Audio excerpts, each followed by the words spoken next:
It's now estimated that on June 28 this year, around 300,000 people took to the streets of Budapest for Pride.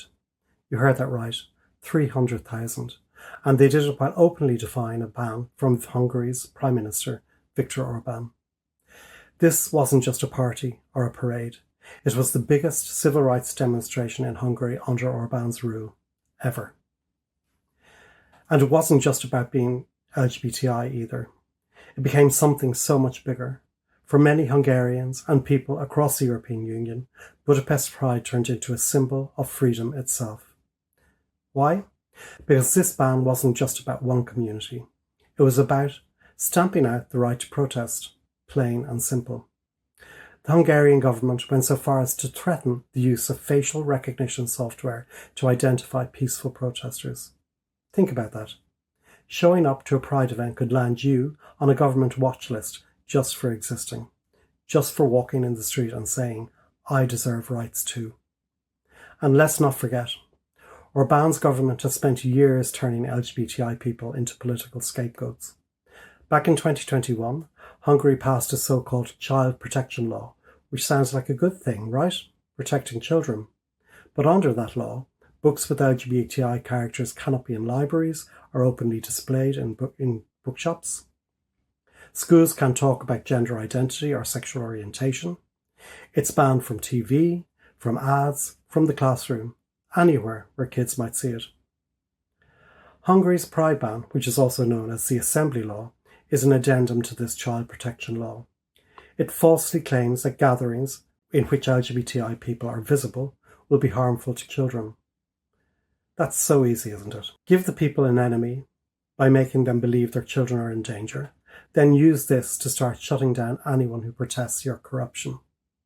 But people saw through it, and they showed up in their hundreds of thousands to say loud and clear, this isn't just about pride, it's about freedom and democracy. It's about the right to exist without fear. Now, despite that incredible turnout, let's be honest, the Pride ban in Hungary isn't over. The Assembly Law is still in place, the violations are still happening, some events have been banned just because they included LGBTI content or had LGBTI speakers. That's it. That's the whole reason. And so far 3 gatherings have been officially blocked. If you think this is only about Pride and LGBTI gatherings in Hungary, you're mistaken. This is already happening in countries like Russia and Georgia, and it's going to spread. And eventually, it won't be about LGBTI gatherings. It will be about gatherings that protest the actions of governments or harmful laws. It will allow governments to do whatever they want without being answerable to the people. But we can stop it, and here's how. At this year's Budapest Pride, we saw some powerful support. Members of the European Parliament were there, ministers and state secretaries showed up, the mayors of Budapest and Amsterdam walked in the march. The President of the European Commission, Ursula von der Leyen, and Commissioner Hadja Lahbib also added their voices in support. We need to make sure those leaders keep showing up for freedom. A one-time appearance or speech about Budapest Pride isn't enough. Presidents, commissioners, MEPs, ministers, city officials, they all have a role to play.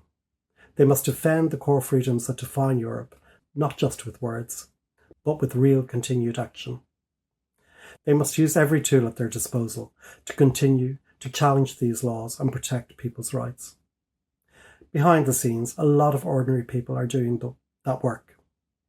LGBTI organisations, human rights defenders, civil society groups, they're out there every single day pushing back against laws that are slowly eroding democracy for us all. And they can't do it alone. Now the political leaders have shown up for Budapest Pride, we need them to keep going. We need them to help open doors that are usually slammed shut. We need them to invite activists into the spaces where decisions get made, to share the spotlight, to give them a seat at the table. Because these are the people who have been doing the work for years. They're the ones who have been on the front lines, and it's their voices that need to be heard. Let's be real here. Freedom is under attack, not just in Hungary, but across Europe. And if we want to push back against the dismantling of our rights, of our democracies, the people in power need to bring in the people who are doing the work to the table. We need to hold space for each other. That's how we can win. That's how we protect our rights together.